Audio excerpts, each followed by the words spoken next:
नमस्कार दोस्तों, स्वागत है आप सभी का।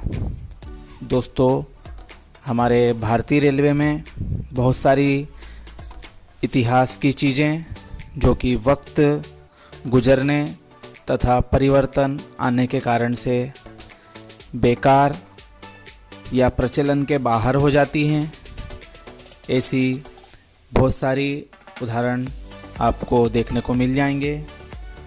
वर्तमान में हमारा महू, खंडवा, अकोला रेलखंड जो कि मीटर गेज से ब्रॉड गेज की ओर बढ़ रहा है, जिसमें से अकोला से अकोट तथा निमाड़खेड़ी से खंडवा बाईपास तक का ब्रॉड गेज में परिवर्तन पूरा हो चुका है तथा भविष्य में निमाड़खेड़ी से सनावद का सेक्शन पूरा होकर जनता के उपयोग हेतु खोल दिया जाएगा। इसी सेक्शन पर कई पुल भी स्थित हैं जो कि विभिन्न नदियों तथा घाटियों पर बनाए गए हैं।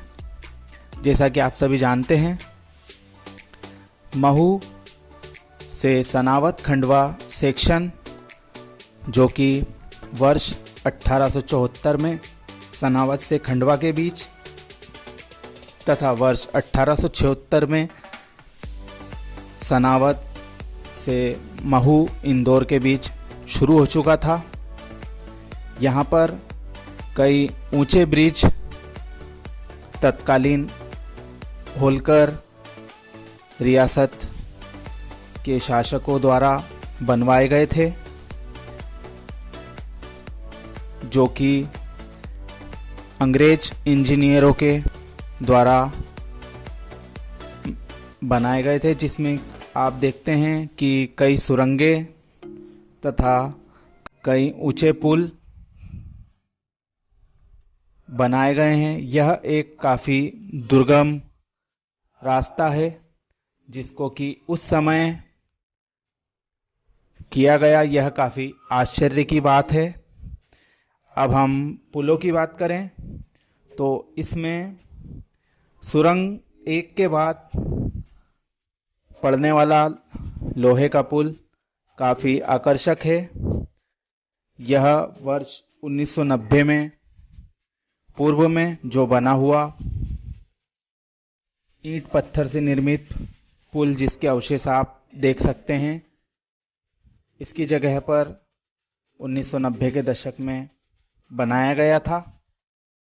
यह काफ़ी खूबसूरत स्थान है। यहाँ पर वर्तमान में रेलवे के द्वारा व्यू पॉइंट बना दिया गया है तथा इससे आगे बढ़ते हैं हम तो सुरंग 2 से 4 के बीच एक ब्रिज पड़ता है। वहीं और आगे जाने पर चोरल नदी पर 2 ब्रिज पड़ते हैं कालाकुंड से पहले।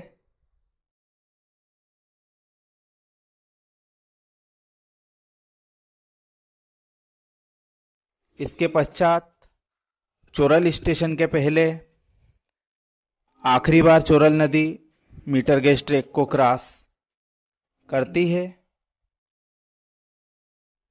यह सभी ब्रिज 1876 में बनकर तैयार हुए थे। इन सब के साथ एक बड़ा व भव्य ब्रिज होलकर नर्मदा ब्रिज भी 1874 में बनना शुरू हुआ था, जो कि 1876 में बनकर ट्रैफिक के लिए तैयार हो गया। यह नर्मदा ब्रिज करीब 14 खंभों पर टिका हुआ है। 145 साल पुराना है। कई बार इस पर मरम्मत तथा ऊपर जो लोहे की गर्डरिंग वगैरह का कार्य है वह हो चुका है। यह अभी तक सही सलामत है तथा लॉकडाउन के पूर्व तक यह सभी ब्रिज मीटर गेज ट्रेन जो कि वर्तमान में महू से ओंकारेश्वर रोड स्टेशन तक सिमट कर रह गई है, उसके काम आते हैं तथा आने वाले समय में भी मीटर गेज ट्रेन जब सभी स्थितियां कोरोना संक्रमण के कारण जो रुकी हुई है सामान्य होंगी, तब यह ब्रिज वापस से रेल यातायात के लिए चालू होगा। तथा आने वाले समय में रेलवे की मंशा है कि इंजीनियरों के द्वारा परीक्षण करके पहले तो इसी ब्रिज का उपयोग ब्रॉड गेज के लिए किया जा सकता है या नहीं, इस पर मंथन किया जाएगा।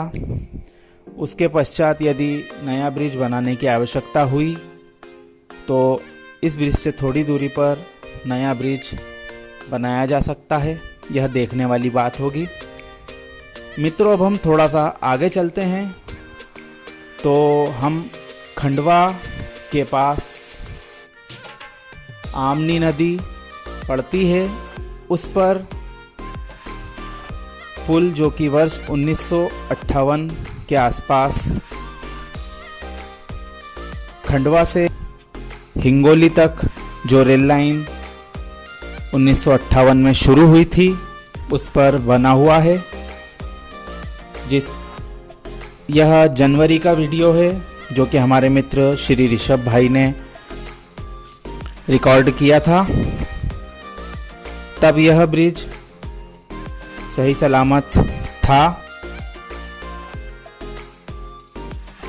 वहीं हम अभी पिछले हफ्ते का ही इसका वीडियो देखते हैं तो उसमें पाते हैं कि आसपास से डिसमेंटल करने की प्रक्रिया इसकी शुरू हो चुकी है तथा यह ब्रॉड गेज बदलाव के लिए इसको गिराना जरूरी है तथा इसकी जगह पर नया पुल ब्रॉड गेज लाइन के लिए खंडवा की ओर से बनना शुरू होगा।